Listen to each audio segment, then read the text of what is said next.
For antiwar.com, I'm Scott Horton. This is Anti-War Radio.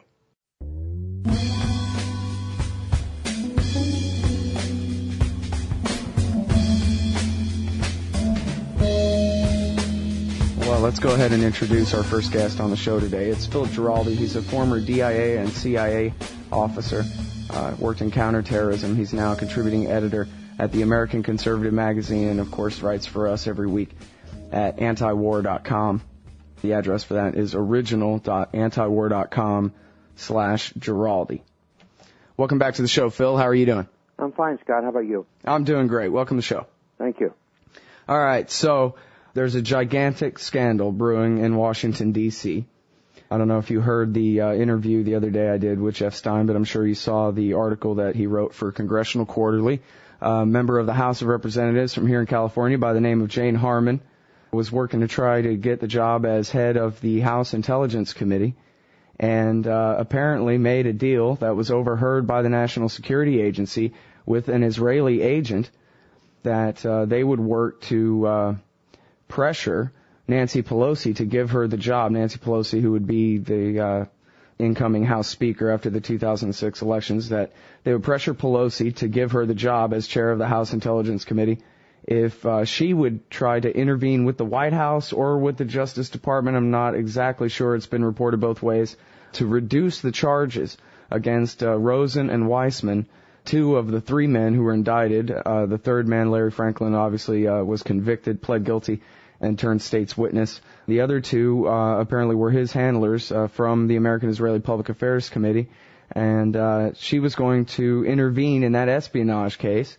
And I don't know if I can even keep up with all the new developments and all the different reporting here, there, and everywhere, but it seems like the New York Times, and I read here at the American Conservative magazine at your blog that you have been, quote, reliably informed that the leaks of the content of the transcript of Jane Harman's phone conversation with an Israeli national are absolutely accurate. Well, that brings up two questions. I guess go ahead and tell us about that and what you've learned. But secondly, is it with an Israeli national? Because she insists, on one hand, that she doesn't know what anybody's talking about, and two, that she was talking to an American citizen, as she told NPR News the other day. So I guess I'll just let you take it from there. I guess start with your information. Who's told you and confirmed, or I guess you can't say specifically, but what have you learned about the transcripts here? Well, my source has seen a copy of the transcripts, and there are apparently a couple of copies floating around in various places.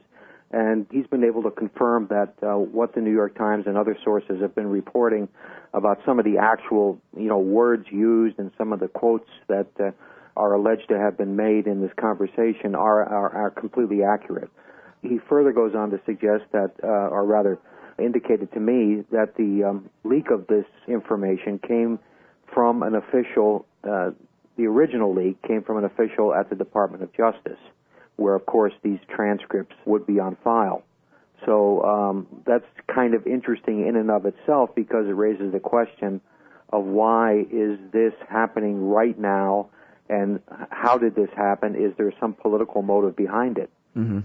Well, Jeff Stein did write a blog entry at CQ that said, why now? Because a lot of people asked that. And he said he's actually had some of this information going back for a while, and he meant to work on a long time ago, but he's been working on other things, and that there's really nothing about it. It's sort of like living in the Clinton years again or something, where there's just a scandal every day, and you can weave them all together if you want, because they're pretty much all interconnected anyway, but it seems like they all have to do with each other in the timing, but there's just so much criminality to cover, and there's only 365 days in a year, Well, we need more prosecutors, I guess. Yeah. Well, Jeff is a very honorable guy, and I think if he what he told you is basically his perception of the story, and it is a fact, as I'm sure you know, that this story has, in a much milder form, been floating around ever since 2006. Mm-hmm. So it's kind of something that's been out there, but the specificity of it in terms of it dealing with an Israeli or a dual national, I'm not quite sure if we have the evidence one way or the other on that point. But dealing with someone who clearly was acting on behalf of Israeli intelligence, which I think is quite clear, and cutting this kind of deal over an office phone, at the House office building is quite incredible. And to me, the thing, there are a couple things to look at here. I mean, the first thing to look at, of course, is what would have been the potential consequences of this. And the potential consequences, you might have had someone who was essentially an Israeli agent, either heading the House Permanent Intelligence Committee or heading the CIA, which was another job that Jane Harman had a shot at. Well, a couple things here. I guess let me start with that and, I don't know, suggest that what you say there is hyperbole. You're a former intelligence agent, a covert operative, right? Not an analyst, but from the covert side of the CIA. If you recruit someone in another country, that makes them an agent or that makes them your asset? That makes them your asset because, see, the line you try to get a potential agent to cross is to do something illegal for you. And once they've crossed that line, there's no going back because they will always have that skeleton in their closet, and that skeleton is always going to be there. And all you have to do is go back and tweak them and say, hey, remember that conversation we had and the favor we did for you and the favor you did for us? Well, we've remembered that, and we have another favor to ask you. And that's the way it works. That's how you recruit spies, and that's how you run spies. Mm-hmm.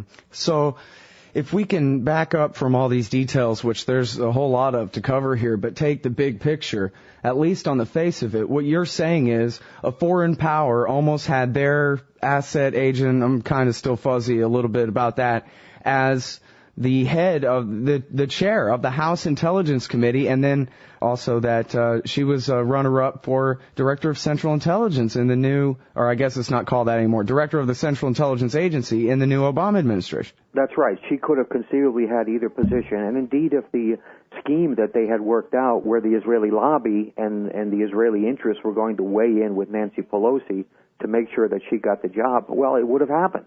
And there's no reason to assume it wouldn't have happened, except, of course, that both the Israeli and Jane Harman were not aware that she was being taped while this conversation was going on, and Nancy Pelosi was later briefed on the telephone call.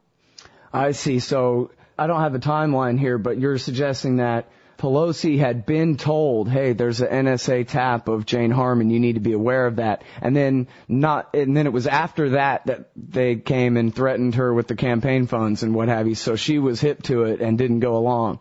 Well, we don't know, in fact, whether anybody ever followed through on the threat about the campaign funds, which yeah. No, you didn't see. Check it out. This is at CQ today. Jeff Stein, follow up on the blog here. Source: wiretap caught Harman discussing Pelosi fundraising flap. This is further transcripts discussed here, where she is discussing with the same Israeli agent, apparently, that it didn't work, and that when Chaim Sabin went and threatened Pelosi that he would withhold the funds, that it just made her furious. Pelosi went ballistic. Yeah, I didn't see that. Thank you very much. I mean, it's that closes the loop on the story, pretty much. Yeah, I didn't know that. But the fact is that the idea was a sound one, that the Israeli lobby had enough influence, and certainly if you combine it with the money issue, to make sure that Harman got the job. But the problem for Pelosi was once the investigation got opened by the FBI, this becomes, in a sense, a matter of public record. And Pelosi could not take the risk of appointing her to the job. Mm. Well, I mean, that's a really good point. I guess it is a fair speculation that if Pelosi hadn't had any idea or whatever, and this was the normal course of events, she probably would have gone along. That's the normal course of business in that city. Sure, because Jane Harman was mentioned as the likely candidate. If you think back at that time, it was like a big surprise when Reyes got the job instead of her. Right. And everybody was wondering, well, what has happened here? But now this kind of fills out the story. Mm-hmm. Well, Philip Weiss at his blog, Mondo Weiss, it's philipweiss.org, like you, one L in Philip, like Philip Drew, philipweiss.org, and he made a whole blog entry out of my interview with Jeff Stein, where he picked up on something that completely escaped my attention, which I don't know if this is of any real relevance or not, or what exactly this implies, but Jeff Stein, in his interview with me, referred to Harman's conversations on the phone with a suspected Israeli double agent. So what does that imply? That it is an American citizen who's pretends he's working for one side, but really he's working for the other, or what does that mean, you think? Well, that can suggest any number of things. Double agent means, yes, he's working for one side ostensibly and actually working for the other side. So, I mean, that could raise the possibility that he was pretending to cooperate with the Israeli intelligence officer, but actually was reporting to the FBI. I guess that could be. I don't know enough of the story at this point to say whether that's true or not. Of course, it could cut the other way. It could be someone who ostensibly is a loyal American working in a senior level position or something like that, but who actually was working for the Israelis. That is the other explanation. Mm-hmm. Well, now, your source, I know you can't name names, but can you say whether this is a journalist friend of yours or a current or former intelligence agent or who this is that saw the transcript that you talked to? It's a journalist who saw it. It's a journalist who saw it. And so I guess I'm to understand that the name on the transcript other than Harman is blacked out, or what? How come we don't know, of all the leaks all over the place about this, how come we still don't know the name of the alleged Israeli spy here? Yeah, that's correct. That's an interesting question. And in fact, the journalist I talked to, the transcript he saw did indeed have the name missing. And that, of course, is often, now this is interesting, because that's often a deliberate way of handling a source that is cooperating with you. So this might mean that the FBI, in fact, already had a hook into this guy. All right. Well, now here's the thing. Here's another thing. There's a lot of things. Gray mail. I guess my kind of vague understanding of what this means is somebody's in legal trouble for espionage of one level or another, and in order to try to get themselves acquitted or the charges dropped, they use basically the tactic of demanding that classified material be released in court. Then that way the government won't want to do so and will let them off. And this is something that has been talked about in the Rosen and Weissman case a lot. But is that the way you read Jane Harman's insistence, quite loud insistence in public, that all the transcripts be released, that everything that's in there, that they have to release everything? Is she just bluffing? Because it seemed to me like she must know, or maybe I'm just assuming wrongly or something, but it seems like that's the kind of thing that they won't release. No, it's classified Israeli spy intelligence material and whatever, and they're not going to declassify it. So she gets to look like, she's a victim loudly protesting for material to be, Brady material to defend her that she knows that they can't release, or what do you... Well, I think you're right. I think that's precisely what she's doing. She's assuming that this is part of a much broader investigation of Israeli intelligence activities directed against the United States government, and she knows they're not going to release all that stuff. So the more she demands to be released, the less likely it is that they'll release anything. And this is precisely as you pointed out, the same playing around that has been used in the Rosen and Weissman case. In the Rosen and Weissman case, it required a judge to go along with this nonsense, which he did, or has at least up to a certain extent so far. And maybe she's hoping for the same kind of thing to happen. Mm-hmm.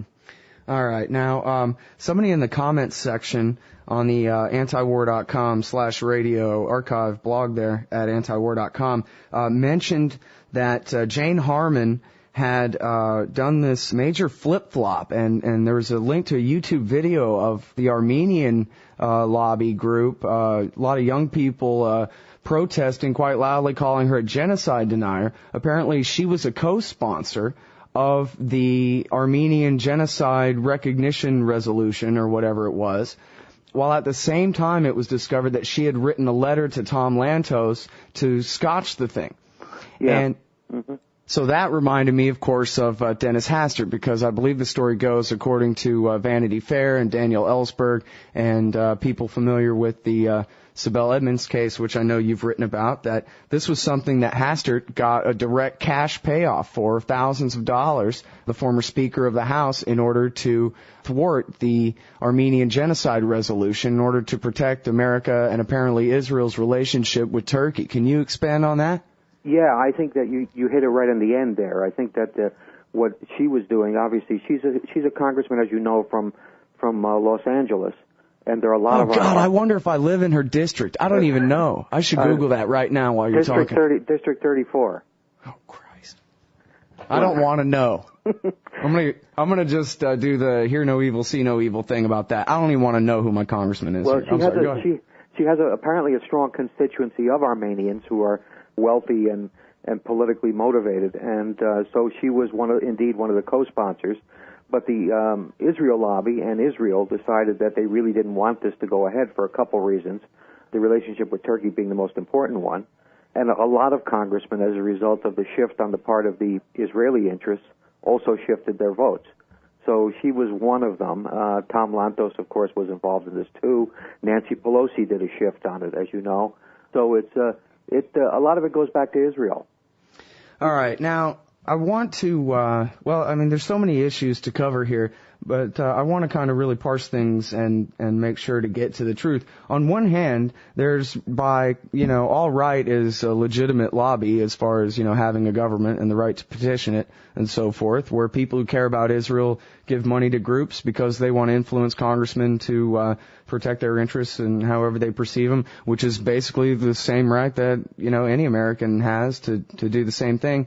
And then there's corrupt influence and covert operations. And, I know there's a lot of criticism of the Israel lobby itself, including on this show, of course, about how much influence over the Congress there is and that kind of thing. But I want to really focus on the distinction between, as you said, Israel's covert operations against the United States government. And, I think anybody tuning into this story and saying, wait a minute, a congresswoman being bought off by an Israeli spy to intervene in a trial of other Israeli spies, and what is going on here? It seems like this must not be taking place in a vacuum. There's a bigger picture here to understand about the extent of, Mossad or whatever influence inside the United States. Can you tell us, give us a reasonable picture of what we're looking at here? Well, I think it's what the Greeks would call hubris, I guess what the Israelis would call chutzpah. It's a sense that the Israelis have, because of the power of their lobby, have basically come to the point of view that they can do anything and get away with it. And essentially this point of view has been supported by reality. Why should an Israeli intelligence officer or a surrogate of an Israeli intelligence officer be able to call up a congressman and even make one of these proposals in a credible way? I mean, it's kind of astonishing. You or I couldn't do it. The Israelis act as you might think back or recall back to the article I wrote last year for the American Conservative about Israeli spying. The Israelis are among the most active spies against the United States. And a big part of this espionage operation is what they call covert actions or influencing operations, where you influence the policies of the country that you're targeting. And the objective of all of this is to do it as the name implies, in a covert way, so that your hand is not revealed. And this is precisely what we're seeing in this phone call, where the Israeli intelligence officer is presumably using a surrogate to make the call, someone who has access to Jane Harman, and he makes his proposal, and his proposal is an attractive one. And as I said in a while ago, once you're on the hook for this, you're on the hook forever. And once you're on the hook forever, whatever they ask you to do within the realm of possibility, you have to do. And that's basically how an intelligence operation of this sort works. Well, and that is pretty outrageous. It would seem like, is it just crazy to think that somewhere in any intelligence agency they would think, wait a minute, I think maybe going for the chairman of their intelligence committee is a bit too high. This might be, more trouble than it's worth or something like that. Would basically any covert operator try to rig a situation like that? Well, you always go for what they call a risk versus gain assessment on any operation in intelligence. But this one's a gold medal one. You get the big star, for catching the person at the top of the pile. And certainly, if she had this conversation with this person on the phone, clearly it was somebody she had been talking to before about things that kind of were maybe similar, because otherwise she would have probably been unwilling to even talk to him about these kinds of things. So that they kind of had a feeling that she would be inclined to look at this thing positively before they even made the proposal. And then they threw very strong incentives into the hopper. They hit the money button in terms of money for the Democratic Party, and they also hit her own personal ambition in terms of turning her into the chairman of the House Intelligence Committee. Mm-hmm. Well, again, that's where we get really into bizarro world here, where Superman's a bad guy and the sun is red and everything's upside down. You have Larry Franklin, the case that's the start of all of this thing, the top Iran analyst in the policy shop at the Pentagon. He wanted a promotion to the National Security Council. So apparently the way he, judged his risk-benefit, the idea of going to Don Rumsfeld and asking for a recommendation was out of the picture. He decided instead the best route to the White House was through Israeli spies. And apparently this is the same way that Jane Harman assesses the balance sheet as well. If I want a promotion, I need to get the government of Israel to intervene on my behalf. I mean, that's really through the looking glass at this point, isn't it? Well, it's not through the looking glass because obviously they felt that that was the way to go. And, there are a lot of other people that see the United States in the same way. Now, for example, let's go back to our Turkish example. Why are the Turks so cozy with the Israelis? Do they have any real community of interest? They have some common enemies in the area and so on and so forth. But the big reason is because being chummy with the Israelis is a big plus for the Turks vis-a-vis the United States. So a lot of people have seen our foreign policy as having this kind of key in the door, which is the Israeli relationship, the Israeli connection. And clearly this was very plausible that the Israelis would be able to make these things happen. And even a canny operator in the political sphere like Jane Harman was convinced that it would work.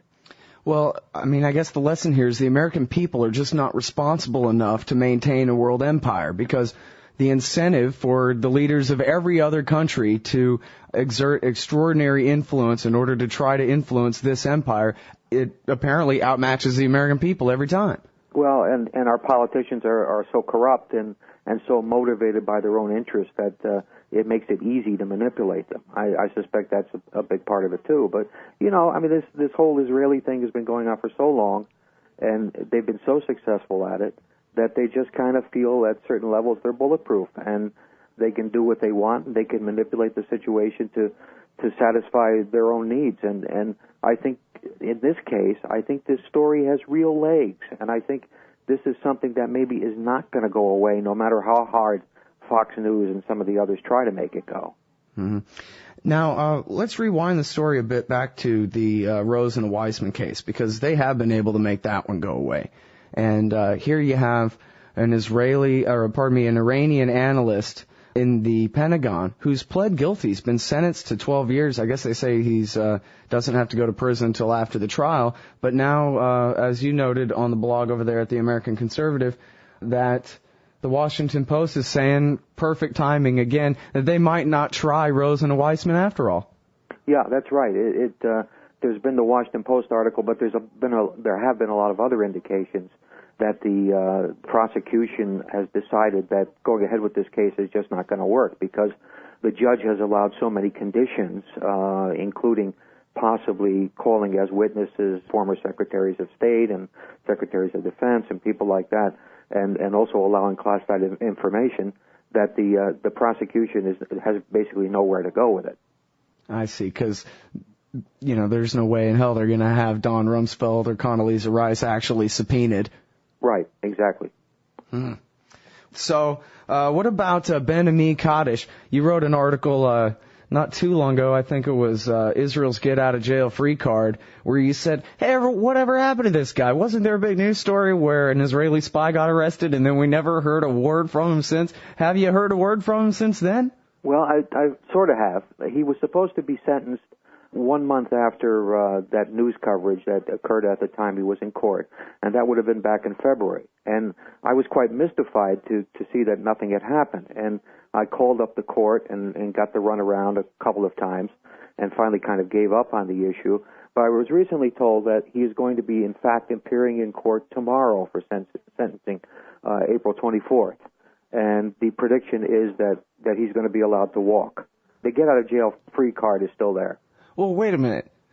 He's going to be allowed to walk. I think I remember something in the accusations, not that I was on the jury or anything, or not apparently that there's going to be one or whatever, but weren't the accusations that he stole nuclear secrets and jet fighter secrets and the kinds of things that any average American would be put up in front of a firing squad over? Yeah, he stole nuclear technology information. He stole information on missile technology, and he passed all this stuff on to the same Israeli agent handler, spy handler, who was running Jonathan Pollard. So yeah, he was guilty. He's pleaded guilty. He's old, admittedly. Mm-hmm. But the fact is that it seems that everything that has to do with Israel in terms of our criminal justice system is judged by a different standard. Mm.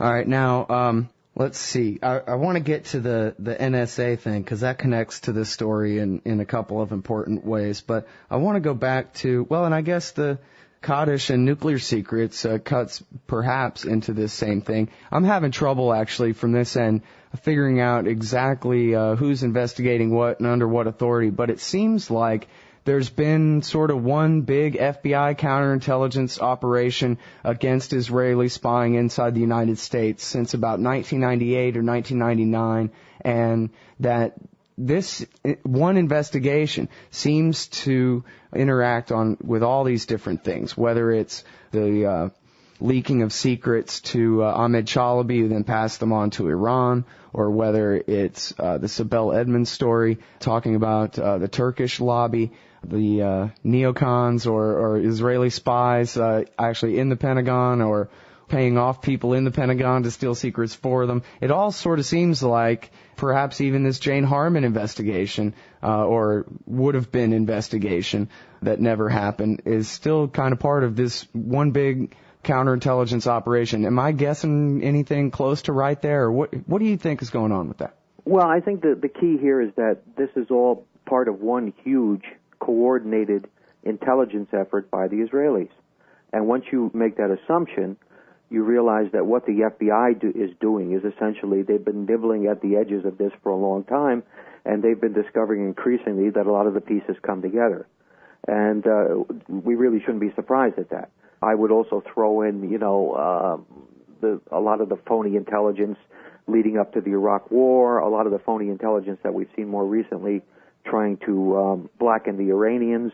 This is all part of a scheme that basically is coordinated by Israeli intelligence, but has a lot of fellow travelers in the United States, particularly the people we were seeing up until recently at the Pentagon.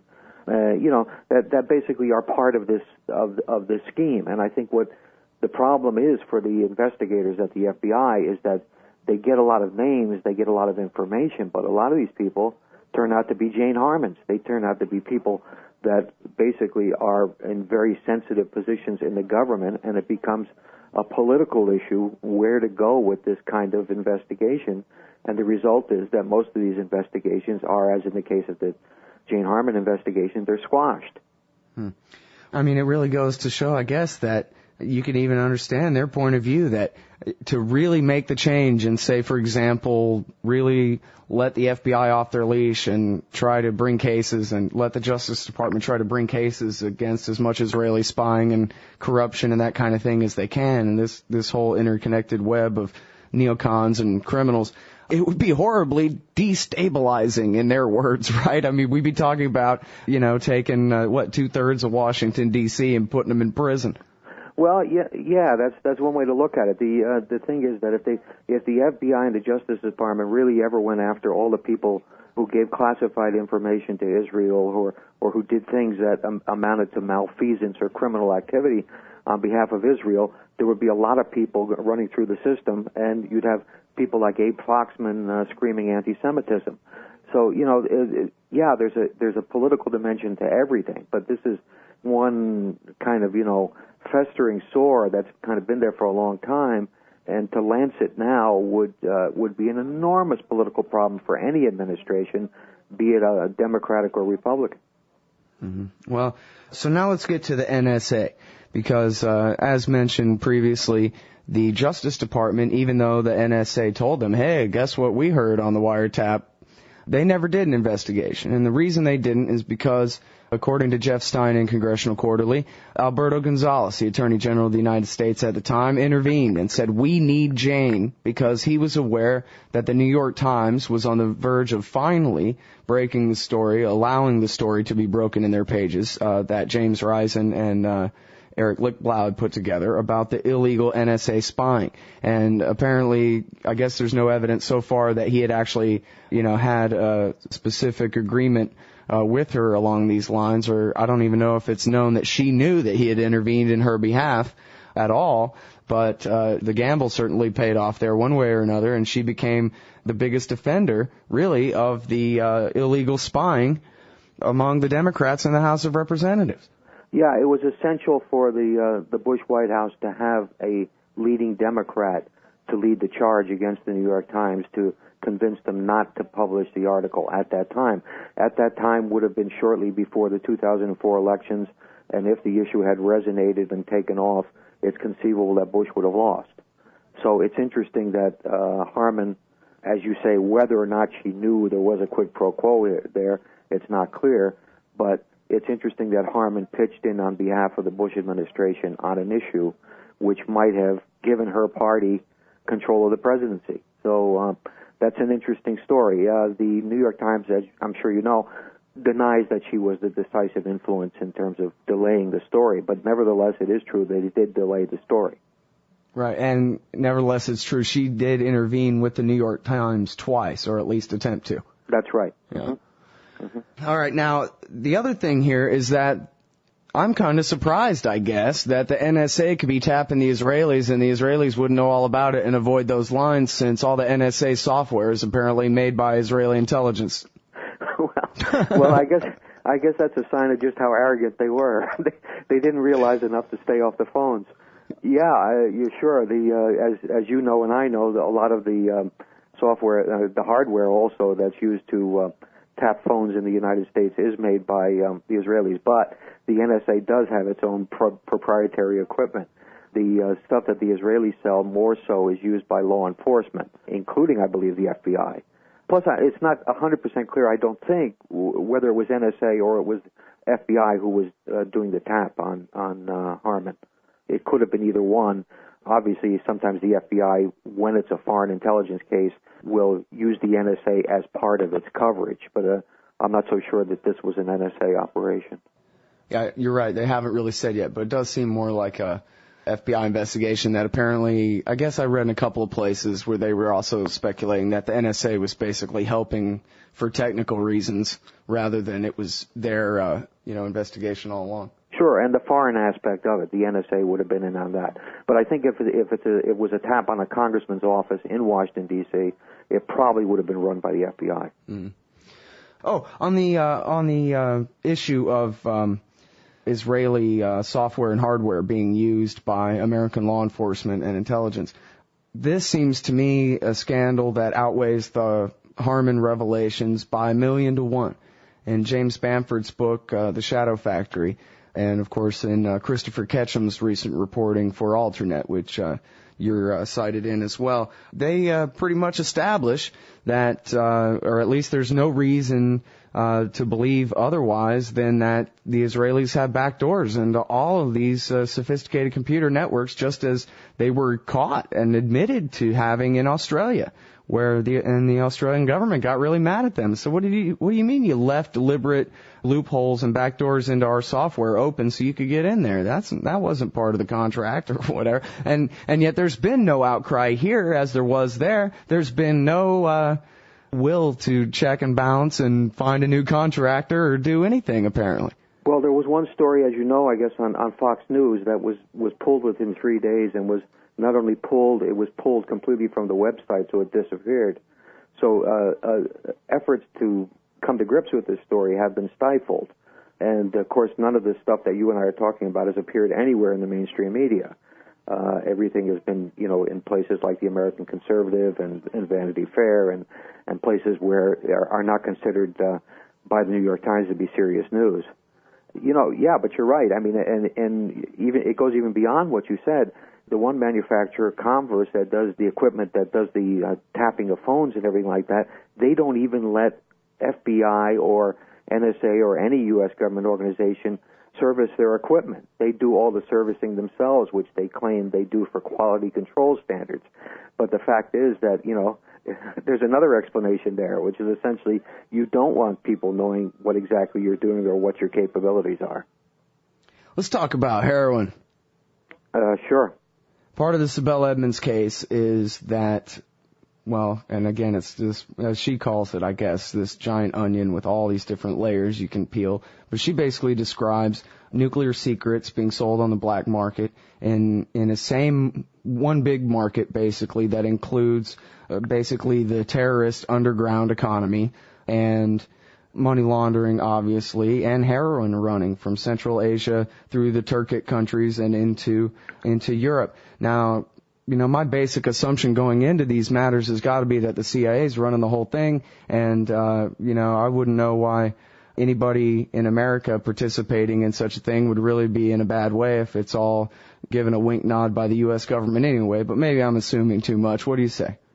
Well, I have no evidence that the CIA is involved with these things. I think there are this is private enterprise. This is people who are, for example, a Turkish general or a retired CIA officer, of whom I could name a couple, but I won't, who are involved in, let's call it commodities trading in Central Asia and the Middle East, and getting stuff into Europe and into Russia and stuff like that. Russian generals, warlords in Afghanistan, Pakistani intelligence officers. There's like a whole community of people out there, and they're all kind of involved in these same ventures. And once you set up a mechanism that is good for shipping drugs and getting it into a certain market, you can use the same mechanism in reverse to sell weapons. So that's I think Sybil's probably the bottom line of what her story is, that there are just a whole lot of complex relationships that have been set up in the Middle East and in Central Asia. Israelis are in the middle of a lot of these. There are Turks involved, but there are Americans involved too. Mm-hmm. And now the bottom line of all of this really comes down to the Pentagon empire, right? About $1 trillion a year by Robert Higgs numbers, which would seem to be most accurate. He says whatever the government says, you double that is the cost of what they call the defense budget every year. And this is the biggest pile of money on earth, right, for people to reach their hands into. And it's mostly, obviously, names of giant corporations start popping up in one's mind, such as Lockheed and Raytheon and Northrop Grumman. And, we know all about how NATO expansion is just a cover for selling extra planes to the American people to give to these Eastern European nations and all that kind of thing. And so I wonder just how many people do you think, or how high up is it, these relationships? I mean, Jane Harman obviously is a prominent congressman or congresswoman and all that. But, is it that the very elite of this society are involved in this criminality? I think we talked before about Brent Scowcroft and the American Turkish Council and some of the prominent people who are members of that, which is obviously, part of this network. Well, I mean, Dennis Hastert is, he was accused, as you pointed out earlier, taking money from Turkish interests. He's now working for a lobbying group in Washington that, strangely enough, has the Turkish account. This is one hand washing the other. There is an elite in this country which it goes across party lines, which essentially is ears deep into the trough of eating up this money and sucking up all these assets and things that we're talking about. And they protect each other, and they have a very comfortable lifestyle. There's no question about it. But that all this money, that particularly since this horrific concept of the global war on terror was started, which was it's a spigot that's open that just keeps running. And, these people are all into it. I know lots of ex-CIA officers who have really tapped into this. They've set up their own little companies that work for the U.S. government, that are in the middle of all these things, and they're not unique in that. State Department people, Mark Grossman, that Sibel Edmonds identified, is involved in this lobbying process. There's the Cohen Group. There's, it just goes on and on and on and on and on. So it's not even corruption anymore. It's just the American system outright. It's like when I talked to my new friend, the libertarian Salvik Chakravarti in India the other day. He said, here in India, it's all realpolitik. There's no, BS about freedom and democracy and us and we and united we stand and all these things. It's simply about stealing. And that's really what it's come down to here. It's not even corruption anymore. This is what it means to be a congressman, to be a front man for a military industrial complex firm that's involved in criminality across the globe. And you will be rewarded. And that's what it's all about. And and they wrap it in the flag. They wrap it in we're doing what's right for you and everything. But it's not true. The thing that disturbs me a lot is this myth of American exceptionalism, that somehow we wear the white hats and we're better than everybody else. We're not. We're like everybody else. These people are crooks. They've managed to in a way change their way of doing business as crooks away from what the mafia used to do into something where they've passed laws and they've created structures and everything that enable them to do it with a veneer of legalism. But, it's the same stuff. All right, everybody, that's Philip Giraldi. He's a former DIA and CIA officer. He's a contributing editor at the American Conservative Magazine and, of course, writes for us at antiwar.com. Thanks very much for your time on the show today, Phil. Thank you, Scott.